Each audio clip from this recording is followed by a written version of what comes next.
10 nations africaines au Mondial 2026. Mais combien peuvent vraiment rêver de quart de finale? Et surtout, laquelle de ces équipes a les vraies armes pour battre l'Argentine, le Brésil ou la France? Le classement que vous allez découvrir va tout chambouler. La Coupe du Monde 2026 s'annonce historique pour le football africain. Pour la première fois, 10 nations du continent participeront à la compétition. Un cap franchi, un rêve devenu réalité. Mais derrière cette réussite collective se cache une vérité que peu osent dire. Toutes ces équipes ne se valent pas. Certaines arrivent en tant que prétendantes sérieuses, d'autres en simples figurantes. Et c'est précisément ce que nous allons analyser aujourd'hui. Une hiérarchie réaliste, basée sur des critères objectifs, pour déterminer quel pays africain a les meilleures chances d'aller loin. Dans ce classement, on ne se contente pas de regarder les résultats. On cruise. On examine la dynamique récente, la qualité et surtout la profondeur des effectifs, l'expérience au très haut niveau, et surtout, la capacité à rivaliser face aux géants mondiaux. Car ce n'est pas parce qu'on se qualifie qu'on peut gagner. Et ce n'est pas parce qu'on a un ou deux stars qu'on peut tenir tête à des équipes comme l'Allemagne ou l'Espagne. Vous allez découvrir un classement sans concession, construit pour susciter le débat. On ne vous cache pas notre avis. On le pose clairement. Et à la fin, on vous demande, êtes-vous d'accord? Parce que l'Afrique au mondial, ce n'est plus une question d'exploit. C'est une question de niveau. Et c'est ce niveau-là que l'on va mesurer, du bas vers le haut, pour que vous restiez jusqu'à la dernière seconde. Avant même de commencer le classement, il faut poser les bases. Parce que oui, on peut tous avoir notre équipe préférée, celle du cœur, celle de notre enfance. Mais ici, on ne parle pas d'émotion. On parle de football, de réalité, de performance. Alors quelle est la recette pour évaluer une sélection africaine en 2026? 3 critères principaux, la dynamique récente, la qualité et la profondeur de l'effectif, et l'expérience au très haut niveau. Ces 3 piliers vont nous permettre de construire un classement crédible, sans parti pris, sans nostalgie, sans chauvinisme. Commençons par la dynamique. Ce n'est pas parce qu'une équipe a gagné la CAN il y a 5 ans qu'elle est encore dominante. Le football va vite. Les générations changent. Les entraîneurs partent. Et une équipe qui a mal performé ces derniers mois, même qualifiée, arrive avec des doutes. A l'inverse, une sélection en plein renouveau, avec de jeunes talents qui montent, peut surprendre. C'est ce mouvement, cette trajectoire, qu'on doit capter. Et c'est là que la profondeur de banc entre en jeu. Parce que sur un mondial, on ne gagne pas avec 11 joueurs. On gagne avec 30. Avec des remplaçants capables de faire la différence, des doublures à tous les postes, et surtout, une rotation possible sans perte de niveau. Ensuite, il y a l'expérience. Combien de joueurs dans l'effectif ont joué une finale de Ligue des Champions? Combien ont disputé un quart ou une demi-finale de Coupe du Monde? Ce n'est pas anodin. Face à des équipes comme l'Angleterre ou le Portugal, ce sont les têtes froides, celles qui ont déjà vu la pression, qui font la différence. Et puis, il y a la capacité à rivaliser. Ce n'est pas seulement battre le Japon ou le Canada. C'est montrer qu'on peut jouer pied à pied contre les meilleurs, qu'on n'est pas là pour subir, mais pour imposer son jeu. C'est cette ambition-là qu'on va chercher. Et c'est ce qui va nous permettre, dans les prochaines parties, de classer ces 10 nations non pas par sympathie, mais par potentiel réel. Qui aurait imaginé le Cap-Vert parmi les réguliers des compétitions internationales il y a une décennie? Très peu d'observateurs. Pourtant, cette île de 500 000 habitants est devenue une équipe redoutée en qualification, avec 2 participations à la Coupe d'Afrique des Nations, 2013, 2015, et une campagne de qualification pour 2026 parmi les plus solides du continent. Même constat pour l'Afrique du Sud, nation parfois reléguée au second plan malgré une qualification pour le Mondial 2010 en tant qu'organisatrice et une Coupe d'Afrique remportée en 1996. Ces 2 sélections sont régulièrement sous-estimées dans les pronostics, mais possèdent des atouts structurels cruciaux. Discipline collective, cohésion d'équipe et gestion tactique rigoureuse. Or, selon une étude de FIFA Technical Study Group sur les Coupes du Monde entre 2010 et 2022, 68% des matchs éliminatoires remportés par des outsiders l'ont été grâce à une supériorité organisationnelle et non à la qualité individuelle. Le Cap-Vert en est un exemple frappant. Absence totale de joueurs évoluant dans les 5 grands championnats européens, aucun représentant en finale de Ligue des Champions. Pourtant, son système défensif en 4-2-3-1, mis en place depuis l'ère Lucien Antunes, affiche une efficacité redoutable. Lors des éliminatoires pour 2026, il a encaissé seulement 5 buts en 8 matchs, soit une des meilleures défenses du groupe. Ce style, basé sur la compacité, le pressing coordonné et la transition rapide, rappelle celui du Maroc en 2022, 3 buts encaissés en 5 matchs, ou du Japon contre l'Allemagne et l'Espagne. Face à une équipe dominante mais désordonnée, le Cap-Vert peut exploiter les espaces et surprendre, comme en 2013 face au Togo ou en 2023 contre le Burkina Faso. L'Afrique du Sud, quant à elle, bénéficie d'un avantage rare, l'expérience du mondial sur son sol. En 2010, malgré une élimination en phase de groupe, les Bafana Bafana ont joué devant 84 490 spectateurs à Johannesburg, géré les médias internationaux et vécu la pression d'une compétition planétaire. Ce vécu collectif, combiné à des cadres comme Ronwen Williams ou Percy Tau, habitués aux enjeux en Ligue des champions africaine, constitue un socle solide. Leur parcours en qualification 2026, avec 4 victoires en 6 matchs contre des sélections comme la Zambie ou le Sénégal, prouve leur capacité à performer sous pression. Le Ghana, enfin, reste une énigme. 3 participations au mondial depuis 2006, un quart de finale en 2010, mais aucune qualification depuis. Pourtant, sa génération actuelle compte plus de 10 joueurs en Europe, dont plusieurs en Premier League. Son parcours en CAN 2023, malgré l'élimination précoce, montre des signes de restructuration. Peut-être que 2026 sera l'année du déclic, parce que derrière ces nations, il y a toujours cette interrogation. Et si? Et si le Cap-Vert battait un grand? Et si l'Afrique du Sud passait un tour? Et si le Ghana allait en quart? Ce sont des scénarios possibles. Pas probables, mais possibles. Et c'est précisément ce qui fait la beauté du football. Et maintenant, parlons de celle qui monte. Vraiment. Parce que le football africain, ce n'est pas que du passé.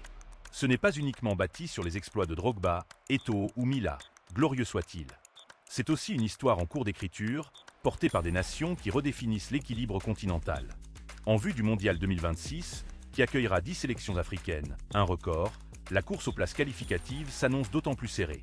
Et dans ce nouveau paysage, 3 nations en particulier affichent une dynamique prometteuse: la Tunisie, l'Égypte et l'Algérie. Les amis, si vous avez ce type de vidéo, n'hésitez pas à vous abonner car ici on analyse et on décrypte le football africain avec rigueur et pragmatisme. Si tu ne veux rien manquer de l'actu du football africain, de l'analyse des matchs, abonne-toi et lâche un j'aime pour encourager la chaîne. La Tunisie, classée régulièrement entre la 25e et la 35e place du classement FIFA ces dernières années, a su gérer sa transition générationnelle avec méthode. Moins dépendante des figures historiques comme Wabi Kazri, elle mise désormais sur une ossature jeune, issue des clubs locaux et du championnat français. Des joueurs comme Hannibal Mejbri, Elis Kiri ou Naïm Sliti incarnent un football mobile, technique et organisé. Depuis 2022, la sélection a enregistré un taux de victoire en qualification de près de 60%, un chiffre supérieur à celui du Sénégal ou du Cameroun sur la même période. Ce n'est pas encore l'élite africaine en termes de palmarès ou d'expérience en Coupe du Monde, mais la progression est mesurable, tant dans le jeu que dans la régularité. L'Égypte, malgré l'absence de Mohamed Salah lors de certaines fenêtres internationales, a montré une capacité de résilience inattendue. Son parcours en phase de poule, marqué par des victoires à l'extérieur contre des adversaires coriaces, révèle une équipe capable de performer sans toujours dominer. Avec un effectif qui compte encore des cadres expérimentés comme Mohamed El Neni et Ahmed Egazi, mais aussi des jeunes comme Mohamed Abdelmonem, la pyramide s'équilibre lentement. Toutefois, le taux de dépendance aux individualités reste élevé. 70% des buts marqués en qualification depuis 2023 ont été inscrits par 5 joueurs seulement. Quant à l'Algérie, après un passage à vide consécutif à l'élimination en Coupe d'Afrique 2023 et une absence aux Mondiaux 2022, la FAF a lancé un vaste programme de renouvellement. Sous la houlette d'un encadrement technique réorganisé, des talents comme Rami Ben Sebaini, Aymen Mayou ou encore le prometteur Ismaël Benasser, lorsqu'il est disponible, portent un projet exigeant. Le taux de possession moyen en qualification, 58%, est l'un des plus élevés du continent, signe d'une volonté de contrôle. Et même si la finition reste parfois un défaut, la base est solide. Car contrairement à d'autres sélections, l'Algérie possède une culture de la performance. 4 participations en 6 éditions de Coupe du Monde depuis 2006, dont un passage en 16e en 2014. Cette expérience-là, ce n'est pas donné à toutes les nations. Ces 3 équipes ne partent pas favorites. Mais dans un format élargi où chaque point, chaque but, chaque victoire compte double, elles ont toutes les cartes en main pour ne pas seulement se qualifier, mais pour exister. On entre maintenant dans le dur. Parce que si on parle de nations africaines capables de briller au Mondial 2026, il faut nommer celles qui ont déjà prouvé leur valeur sur la scène internationale. Le Sénégal, la Côte d'Ivoire et la République démocratique du Congo représentent 3 réalités distinctes, mais chacune possède des arguments solides pour figurer parmi les favoris du classement. Le Sénégal, champion d'Afrique en 2022, finaliste de la CAN en 2019 et demi-finaliste du Mondial en 2002, incarne la régularité et la maturité. Avec un effectif bâti autour de joueurs évoluant dans les grands championnats européens, notamment en Premier League, le Sénégal dispose d'un noyau expérimenté et d'une structure fédérale parmi les plus performantes du continent. Depuis l'ère Aliou Cissé, l'équipe a su instaurer une discipline tactique rare, avec une défense solide et une transition rapide vers l'attaque. Pourtant, les derniers mois ont été marqués par des performances en dents de scie. Élimination en quart de finale de la CAN 2023, qualification poussive pour la Coupe du Monde. Ce fléchissement a semé le doute, alimenté par une transition générationnelle en cours. La pression reste immense. Chaque échec est perçu comme une déception. Mais lorsque les pièces s'emboîtent, le Sénégal a montré qu'il pouvait battre des géants, comme en 2022 contre l'Équateur ou le Qatar. La Côte d'Ivoire, quant à elle, opère un retour en force après une décennie de disette. Vainqueur de la CAN 2015, le pays avait traversé une période creuse, marquée par des éliminations précoces. Mais depuis 2023, une nouvelle dynamique s'est installée. Intensité élevée, pressing offensif et efficacité devant le but. Avec des joueurs en forme comme Simon Delis, Franck Kessié ou Maxwell Cornet, les éléphants ont retrouvé leur agressivité caractéristique. Moins médiatisés que le Maroc ou le Sénégal, ils bénéficient d'un avantage précieux, l'absence de pression médiatique. Cela leur permet de jouer librement, sans le poids des attentes. La RDC, elle, arrive avec un bilan historique. Qualifiée après avoir battu l'Algérie en barrage, un revers cinglant pour les Fennecs, puis en triomphant de la Jamaïque en match intercontinental, la sélection a prouvé sa capacité à surmonter des obstacles majeurs. Techniquement dotée, avec des individualités capables de faire la différence à tout moment, comme Cédric Bakambu ou Meshak Elia, la RDC brille par son potentiel offensif. Mais son talon d'Achille reste la régularité. Capable du meilleur comme du pire, l'équipe manque encore de solidité défensive et de maturité tactique. Pour briller en 2026, elle devra transformer ses éclairs de génie en performances collectives cohérentes. Et on arrive enfin là où tout se joue, le sommet. Le haut du panier du football africain, celui où les ambitions se mesurent non plus à la qualification, mais aux performances sur la scène mondiale. À ce niveau, une seule équipe sort du lot depuis 2022, le Maroc. Sa campagne historique au Qatar, première nation africaine et arabe à atteindre la demi-finale d'une Coupe du Monde, n'était pas un accident. Elle repose sur une base solide, une organisation défensive quasi impénétrable, seulement 4 buts encaissés en 7 matchs en 2022, une cohésion collective remarquable et une gestion tactique parfaitement exécutée par Wally Regragui. Depuis, cette ascension s'est confirmée. Le Wydad Tassé et le Raja de Casablanca ont disputé la finale de la Ligue des Champions CAF 2023, illustrant la force du football marocain à la fois au niveau des clubs et de l'équipe nationale. Le Maroc compte aujourd'hui plus de 18 joueurs évoluant dans des championnats européens de premier plan, Angleterre, Espagne, France, Italie, offrant une exposition constante aux standards internationaux. Cette profondeur, combinée à une unité entre joueurs nés au Maroc et ceux issus de la diaspora, crée un équilibre rare. Contrairement à d'autres sélections africaines, le Maroc a déjà franchi le cap psychologique. Il a battu la Belgique, l'Espagne, le Portugal. Il a tenu tête au Brésil. Il n'a plus à prouver sa capacité à rivaliser. Le Sénégal, bien sûr, s'impose comme l'un des concurrents les plus crédibles sur la scène africaine. Champion d'Afrique en 2022, la sélection sénégalaise a confirmé son statut de référence continentale grâce à une génération expérimentée et structurée autour de leaders comme Sadio Mané. Sa capacité à allier rigueur défensive, impact physique et efficacité offensive en fait une équipe particulièrement difficile à manœuvrer. Toutefois, malgré cette solidité, le Sénégal reste encore en quête d'un véritable parcours marquant en Coupe du Monde depuis son épopée de 2002. Lors des dernières éditions, la sélection n'a pas toujours su traduire sa domination africaine en performance mondiale, ce qui pose la question de sa capacité à franchir un cap face aux grandes nations. La différence ?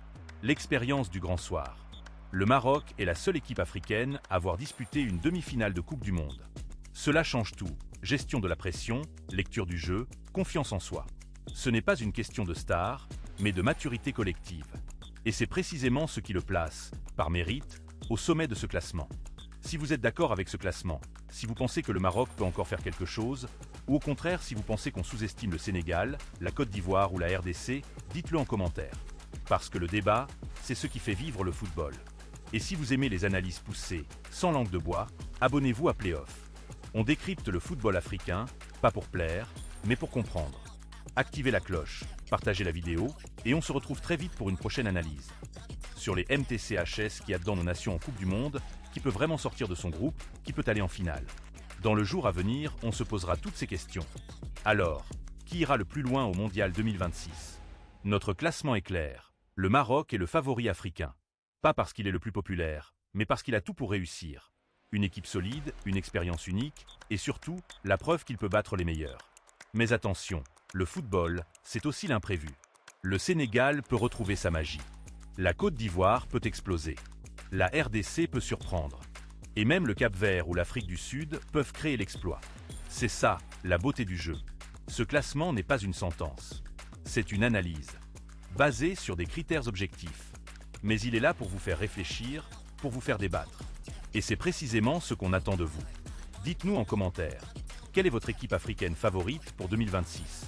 Et surtout, laquelle pensez-vous capable de battre une grande nation mondiale ? N'oubliez pas de liker si vous avez aimé, de partager si le débat vous intéresse, et de vous abonner pour ne rien rater. Parce que le football africain, c'est maintenant. Et il ne fait que commencer. Merci d'avoir suivi cette analyse.